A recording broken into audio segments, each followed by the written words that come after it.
Not as pretty as Kim. When I get older, I'm going to have hair like Kim's. I'm going to dye it black. Ew, no. I like blonde hair. Sophie enjoyed these chats with Kelsey. It was great having a sister who she got along with so well. Someone who she could share everything with. Not only material things, but opinions, hopes and secrets. Although they didn't always agree about everything, Sophie knew there was nobody else in the world who she would rather have as a sister. Not even Kim Marsh. Dreaming about her lovely sister gave Sapphire a warm glow. It started in her tummy and spread throughout her body, giving her a feeling of serenity. The warmth became hotter before cooling again. But as the cold hit her, Sapphire noticed something else. She was wet. It was a chilly dampness that seeped through her, destroying the dream and jolting her awake. For a few seconds, her eyes flitted around the space, confusion crowding her mind as she took in the shop doorway, and the man standing in front of her zipping up his flies. With wakefulness came clarity, and she realised what had happened at the same time as she noticed the putrid odour of urine.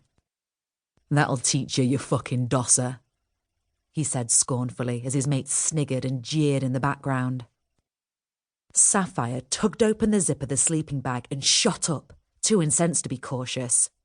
"You dirty bastard," she yelled, stepping menacingly towards the man. "I think she's a bit pissed off, Chris," shouted one of his friends as Chris stepped away from Sapphire and joined in his friend's laughter. Sapphire dashed towards Chris and lunged at him, but he dodged the blow from her clenched fist as he jumped back again. His hands were raised to the sides of his head, the fingers splayed as he taunted her by feigning fear. She knew he was probably more afraid of the humiliation of a female attack in front of his mates than by any damage she could do. But she didn't care. She was furious. Sapphire was about to lash out again, and she felt a sharp tug at her coat and heard a voice pleading with her. "Leave it, Sapphire. They're not fucking worth it." For a few moments she flailed wildly, determined to exact her revenge. But she was unable to connect. Chris stood back, but she couldn't move forward as her coat was held in a tight grip. When the frustration became too much, she spun around and turned her anger on the man who was pulling her back. Jake, the convenient boyfriend. One look at his anguished, drug-ravaged face brought her crashing back to the present, and she realised all her struggles were futile. Not just the struggle for revenge on the youth, but the struggle of life. The dream was long gone, just like her childhood. She was in the real world now, homeless, a junkie, a fucking dosser. Someone to be taunted and ridiculed. And as the laughing youths walked away, leaving her with sodden clothes and the stench of urine, she resigned herself to facing another day of desperation. Part 1.